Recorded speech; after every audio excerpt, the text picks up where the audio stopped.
نحمده ونصلي على رسوله الكريم أما بعد فأعوذ بالله من الشيطان الرجيم بسم الله الرحمن الرحيم واتل عليهم نبأ ابني آدم بالحق إذ قربا قربانا فتقبل من أحدهما ولم يتقبل من الآخر إلى آخر الآية. وعن زيد بن أرقم رضي الله تعالى عنه قال أصحاب رسول الله صلى الله عليه وسلم يا رسول الله ما هذه الأضاحي؟ قال سنة أبيكم إبراهيم عليه السلام. قالوا فما لنا فيها يا رسول الله؟ قال بكل شعرة حسنة رواه أحمد وابن ماجہ. آج ہمارا عنوان قربانی کے حوالے سے ہے، کیونکہ چند دنوں کے بعد اس عظیم عمل پر ہم سب لوگوں کا عمل ہونے والا ہے اور ہم سب اس عمل کو زندہ کرنے والے ہیں. تو سب سے پہلے عنوان کے اندر ہم بیان کریں گے قربانی کی تاریخ، اور دوسرا ہوگا ہماری قربانی کا پس منظر. تو سب سے پہلے مطلق قربانی کی تاریخ، یعنی کسی حلال جانور کو اللہ جل شانہ کی تقرب رضامندی حاصل کرنے کی نیت سے ذبح کرنا، یہ اس وقت سے شروع ہوا جب سے آدم علیہ السلام اس دنیا میں تشریف لائے اور دنیا آباد ہوئی ہے. یعنی قربانی کی تاریخ اتنی ہی پرانی ہے جتنی یہ دنیا کا نظام پرانا ہے اور قدیم ہے. جس طرح اللہ جل شانہ نے قرآن مجید کے اندر رسول اللہ صلی اللہ علیہ وسلم کو مخاطب کر کے بیان فرمایا کہ اے میرے حبیب، آپ ان لوگوں کو سنا دیجئے آدم علیہ السلام کے دونوں بیٹوں کا قصہ، ان کا جو واقعی حال تھا وہ سنا دیجئے. جس وقت ان دونوں نے اللہ جل شانہ کی رضامندی کے لیے قربانی کی، تو آدم علیہ السلام کے دو بیٹے، ایک حابیل اور دوسرا قابیل. حابیل نے ایک مینڈے کی اور قابیل نے اپنے کھیت کی پیداوار سے کچھ غلہ وغیرہ صدقہ کر کے قربانی پیش کی. حسب دستور آسمان سے آگ نازل ہوئی، حابیل کے مینڈے کو کھا لیا اور قابیل کی قربانی کو، یعنی مال کے صدقے کو، غلہ وغیرہ جوڑتا اس کو چھوڑ دیا.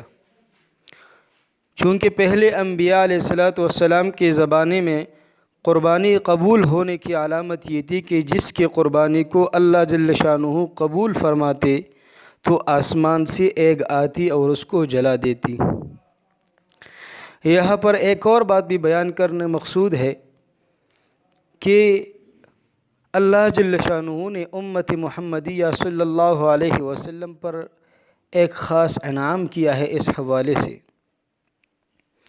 حضرت آدم علیہ السلام کے زمانے سے لے کر حضرت عیسیٰ علیہ السلام کے زمانے تک قربانی کا گوشت کھانے کی اجازت نہیں تھی، بلکہ آسمان سے آگ آتی اور مقبول قربانی کو جلا دیتی.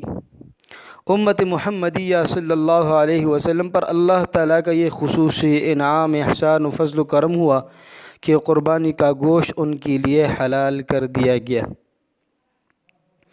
یہ تھا مطلق قربانی کی تاریخ. اب جس قربانی کو ہم اس پر عمل پیرا ہے اور جس کو ہم زندہ کرتے ہیں، تو اس کے پیچھے ایک پس منظر ہے. ہماری قربانی کی تاریخ جو 10 ذی الحجہ کو ادا کیا جاتا ہے، اس کے پیچھے پس منظر یہ ہے کہ اللہ تبارک و تعالی نے حضرت ابراہیم علیہ السلام کو قربانی کا حکم خواب میں دیا، اور خواب میں حکم دینے کا راز یہ تھا کہ اللہ جل شانہ کا اصل مقصود بیٹے کو ذبح کرانا نہیں تھا، بلکہ باپ اور بیٹے کا امتحان لینا مقصود تھا.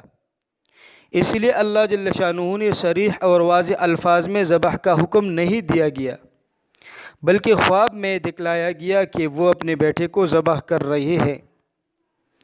یہی وجہ ہے کہ جب انہوں نے وہ عمل مکمل کر دیا جس کو خواب میں دیکھا تھا، تو غیبی آواز آئی کہ آپ اپنے امتحان کے اندر کامیاب ہوئے، اور اللہ جل شانہ نے قرآن میں کچھ اس طرح بیان فرمایا، وَنَادَيْنَاهُ أَن يَا إِبْرَاهِيمُ، اور ہم نے ابراہیم علیہ السلام کو آواز دی، قد صدقت الرؤیا، کہ آپ نے اپنے خواب کو سچا کر کے دکھایا۔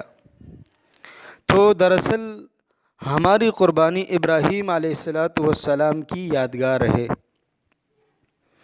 اسی لیے جانور ذبح کرنے کی بجائے اس کی قیمت صدقہ کر دینے سے قربانی کی ذمہ داری ادا نہیں ہوگی، اور نہ حضرت ابراہیم علیہ السلام کی یادگار پر عمل ہوگا۔ جس طرح حضرت زید بن ارقم رضی اللہ تعالیٰ عنہ فرماتے ہیں کہ رسول اللہ صلی اللہ علیہ وسلم کے صحابہ نے کہا، یا رسول اللہ ما هذه الاضاحی، یہ قربانی کیا چیز ہے؟ قال سنت ابیکم ابراہیم علیہ السلام، تو رسول اللہ صلی اللہ علیہ وسلم نے فرمایا کہ یہ تمہارے باپ دادا ابراہیم علیہ السلام کا طریقہ ہے جو تم لوگوں پر واجب کر دیا گیا ہے۔ تو صحابہ نے پوچھا، قالوا فما لنا فیہا یا رسول اللہ، کہ یا رسول اللہ ہمارے لیے اس میں کیا ہے؟ قال بکل شعرۃ حسنہ، رسول اللہ صلی اللہ علیہ وسلم نے فرمایا کہ ہر بال کے بدلے میں ایک نیکی ہے، اور اس حدیث کو روایت کیا ہے احمد اور ابن ماجہ نے۔ چوتھی بات، قربانی اور صدقے میں فرق۔ حضرت ابراہیم خلیل اللہ علیہ السلام کے واقعے سے معلوم ہوا کہ قربانی کا اصل مقصد جان کا نذرانہ پیش کرنا ہے، چنانچہ اس سے انسان میں جان سپاری اور جان نثاری کا جذبہ پیدا ہوتا ہے، اور یہی بات قربانی کی روح ہے۔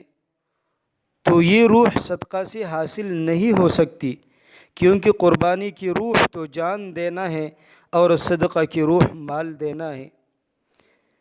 پھر قربانی کا حکم صدقے سے مختلف بھی ہے، کیونکہ صدقہ کا کوئی دن متعین نہیں ہے، مگر قربانی کے لیے ایک خاص دن مقرر کیا گیا ہے، اور اس کا نام بھی یوم النحر اور عید الاضحیٰ یعنی قربانی کا دن رکھا گیا ہے۔ یہ تھا قربانی کے حوالے سے کچھ مختصر تاریخ اور ہماری قربانی کا پس منظر۔ وآخر دعوانا ان الحمد للہ رب العالمین۔